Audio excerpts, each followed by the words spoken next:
Hello dear friends, मैं सुमन और स्वागत करती हूँ आपका अपने चैनल आपकी सहेली सुमन में। जल्दी प्रेगनेंसी कंसीव करने के लिए कोशिश कर रहे हैं तो आज का वीडियो आपके लिए बहुत ही इम्पॉर्टेंट होने वाला है। स्पर्म को तेजी से अंडे तक पहुंचाने के लिए आप क्या करें, रिलेशन बनाने के बाद महिला कितनी देर तक लेटी रहे ताकि जल्दी गर्भ ठहर सके, और दाएं तरफ करवट लेके लेटे या फिर बाएं तरफ, किस तरफ करवट लेने से स्पर्म अंडे तक जल्दी पहुंच जाता है और गर्भ जल्दी ठहर जाता है। कुछ बहुत ही खास टेक्निकल चीजें कपल्स के लिए डिस्कस करेंगे आज के इस वीडियो में। तो चलिए बिना देरी के वीडियो शुरू कर लेते हैं। वीडियो अगर आप लोगों को यूजफुल लग रहा है तो प्लीज वीडियो को लाइक और शेयर कीजिएगा। चैनल पर पहली बार आए हैं तो प्लीज चैनल को बिना सब्सक्राइब किए मत जाइएगा। तो चीज़ों को प्रैक्टिकली समझने की कोशिश करते हैं। ये तो आप जानते ही हैं कि प्रेगनेंसी के लिए बहुत ही ज़रूरी है दो चीज़ें, एक तो महिला का अंडा और दूसरा हस्बैंड का स्पर्म। अंडा और स्पर्म आपस में मिलेंगे तो तभी तो गर्भ ठहरेगा। अब इनको मिलाने के लिए कौन से टिप्स को आप फॉलो कर सकते हैं। अब जब हस्बैंड और वाइफ ने संबंध बनाया तो हस्बैंड के स्पर्म यहाँ पर डिस्चार्ज होते हैं सर्विक्स के अंदर। अब यहाँ पे पहला स्टेप ये है कि स्पर्म को जाना होता है सर्विक्स से यूट्रस के अंदर, यानी कि बच्चेदानी के अंदर कूदना होता है। और स्पर्म को यूट्रस के अंदर पहुंचाने के लिए आप स्पर्म की क्या सपोर्ट कर सकते हैं। और दूसरा स्टेप ये होता है कि स्पर्म का यूट्रस से बच्चेदानी से जाना होता है फैलोपियन ट्यूब में, जहां पे महिला का अंडा पड़ा हुआ है। लेकिन यहाँ पे प्रॉब्लम ये आ जाता है कि अंडा किसी एक तरफ पड़ा हुआ है, या तो राइट साइड की फैलोपियन ट्यूब में पड़ा है या फिर लेफ्ट साइड की फैलोपियन ट्यूब में पड़ा हुआ है। अब पहली चीज तो ये है कि आपको पता कैसे चलेगा कि आपका अंडा इस महीने राइट साइड की ओवरी से निकला है और राइट फैलोपियन ट्यूब में पड़ा है। और दूसरी चीज यहाँ पे ये है कि स्पर्म किस तरफ ज्यादा तेजी से जाता है, राइट साइड पे या लेफ्ट साइड पे। और तीसरी चीज ये है कि जब आपको पता चल गया कि आपका अंडा इस बार पॉज कर ले कि राइट ओवरी से निकला है और राइट साइड की फैलोपियन ट्यूब में पड़ा है, तो ज्यादा से ज्यादा स्पर्म राइट साइड की फैलोपियन ट्यूब की तरफ जाए। इसके लिए आप क्या कर सकते हैं। अब पहले तो ये देख लेते हैं कि स्पर्म को यूट्रस तक पहुंचाने के लिए आप उसकी स्पॉट कैसे करेंगे।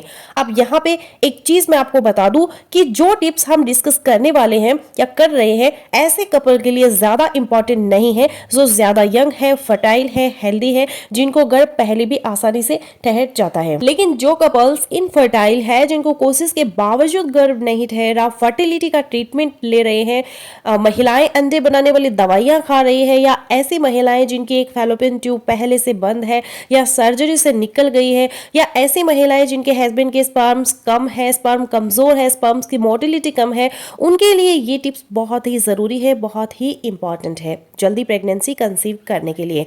अब पहले बात कर लेते हैं पहले स्टेप की कि स्पर्म को सर्विक्स से यूट्रस के अंदर, बच्चेदानी के अंदर कैसे दाखिल किया जाए।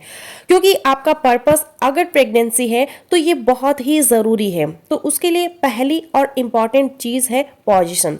तो बेस्ट पोजीशन ये बताई जाती है मिसरी पोजीशन, यानी कि महिला सीधी लेटी हो और उनका हस्बैंड उनके ऊपर लेटे हो, दोनों के फेस एक दूसरे की तरफ हो। इसको मिशनरी पोजीशन बोला जाता है। प्रेगनेंसी कंसीव करने के लिए ये बेस्ट पोजीशन बताई जाती है। अब दूसरा टिप यहाँ पे ये है, जो वाइफ है उसके हिप्स के नीचे एक पिलो रख के वो साइड ऊंची कर ले। और तीसरा टिप यहाँ पे ये है कि हस्बैंड जब डिस्चार्ज होने लगे, उसके स्पर्म जब निकलने लगे, तो कोशिश करिए कि वो डीपेस्ट पोर्शन के अंदर जाके डिस्चार्ज हो। और चौथा टिप यहाँ पे ये है कि महिला रिलेशन के बाद उसी पोजीशन में लेटी रहे 15 से 20 मिनट तक। और पांचवा टिप यहाँ पे ये है कि महिला लेग अप तक वॉल कर ले, अपनी टांगों को थोड़ा ऊंचा कर ले, रेज कर ले, या किसी बेड के ऊपर रख ले या चेयर के ऊपर रख ले। इससे होगा क्या, तो इससे ये होगा कि हस्बैंड के स्पर्म अगर कम भी है, अगर कमजोर भी है, तो ज्यादा से ज्यादा फ्लूइड आगे की तरफ जाएगा और कम से कम फ्लूइड बाहर निकलेगा। महिलाओं का, कपल्स का ये प्रॉब्लम है, जो वो कहते हैं कि रिलेशन के बाद सारा फ्लूइड, सारा स्पर्म बाहर निकल जाता है। तो इन टिप्स को अगर आप फॉलो करेंगे तो कम से कम फ्लूइड बाहर निकलेगा, ज्यादा से ज्यादा स्पर्म आगे जाएगा। अब हम आ जाते हैं दूसरे स्टेप की तरफ। स्पर्म किधर को तेजी से जाता है, राइट फैलोपियन ट्यूब की तरफ जाता है या लेफ्ट फैलोपियन ट्यूब की तरफ जाता है। तो नेचुरली स्पर्म जब यूट्रस के अंदर घुसते हैं तो वो दोनों ही साइड में मूव करते हैं, राइट फैलोपियन ट्यूब की तरफ भी जाते हैं और लेफ्ट फैलोपियन ट्यूब की तरफ भी जाते हैं। लेकिन अगर आपको पता है कि इस महीने आपका अंडा राइट साइड की ओवरी से निकला है और राइट साइड की फैलोपियन ट्यूब में पड़ा है, तो स्पर्म को राइट साइड की तरफ धकेलने के लिए आप क्या कर सकते हैं। अब यहाँ पे महिलाएं ये पूछेंगी कि उन्हें कैसे पता चलेगा कि इस महीने उनका अंडा राइट साइड की ओवरी से निकला है या लेफ्ट साइड की ओवरी से निकला है। बहुत ही इंपॉर्टेंट है, तो ये भी आपको बता देती हूँ।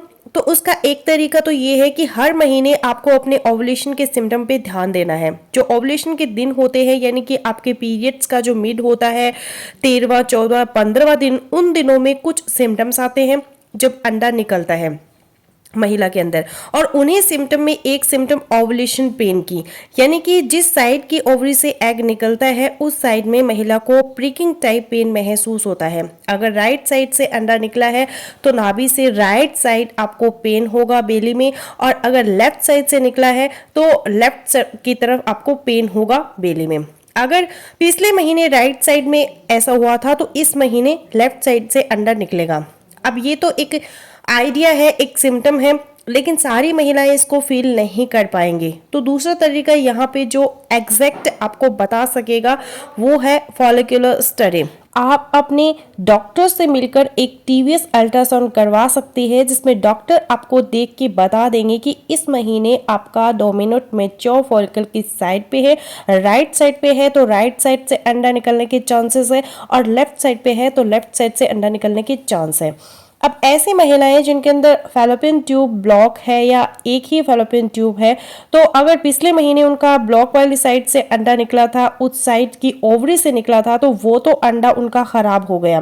अब इस महीने अगर उनका ओपन फैलोपियन ट्यूब वाली ओवरी से अंडा निकल रहा है तो वो उनके काम का है, वो प्रेगनेंसी कंसीव करने के लिए उनके काम आएगा। अब जब आपने अंदाजा लगा लिया कि पॉज कर ले कि इस महीने आपका अंडा इस महीने राइट साइड की ओवरी से निकलेगा और राइट फैलोपियन ट्यूब में आएगा, तो जो स्पर्म्स यूट्रस के अंदर आ गए, पहले तो आपने इस टिप को फॉलो किया कि आप उसी पोजीशन में सीधी 15 से 20 मिनट लेटी रहीं ताकि स्पर्म सर्विक्स से यूट्रस में घुस जाए। अब आपको क्या करना है कि 15 से 20 मिनट सीधा लेटे रहने के बाद जिस साइड की ओवरी से एग इस बार निकलना है उस साइड पे आपको करवट ले लेना है। अगर राइट साइड से निकलता है तो आपको 15 से 20 मिनट सीधा लेटे रहने के बाद 15 से 20 मिनट राइट साइड पे करवट लेके लेटना है। राइट साइड से करवट लेने से आपकी राइट साइड नीचे चली जाएगी और ग्रेविटी के असर से ज़्यादा स्पर्म्स है वो राइट साइड की फैलोपियन ट्यूब में गिरेंगे और अंडे तक पहुंचने के चांसेस ज़्यादा होंगे और प्रेगनेंसी कंसीव करने के चांसेस भी ज़्यादा होंगे। अब ऐसी महिलाएं जिनको पता ही नहीं चलता कि इस महीने उनका अंडा राइट साइड की ओवरी से निकलेगा या फिर लेफ्ट साइड की ओवरी से, तो वो क्या करें। वो ये कर सकती हैं कि रिलेशन के बाद पहले तो वो इसी तरह 15 से 20 मिनट सीधी लेटी रहें, उसके बाद वो 10 मिनट तक एक साइड करवट लेके लेटी रहे और उसके बाद 10 मिनट तक दूसरी साइड करवट लेके लेटी रहें। तो फ्रेंड्स बस यही था आज का वीडियो। आई होपफुल मेरा आज का वीडियो आप लोगों के लिए यूजफुल रहेगा। सो मिलते हैं नेक्स्ट वीडियो में, तब तक के लिए बाय बाय।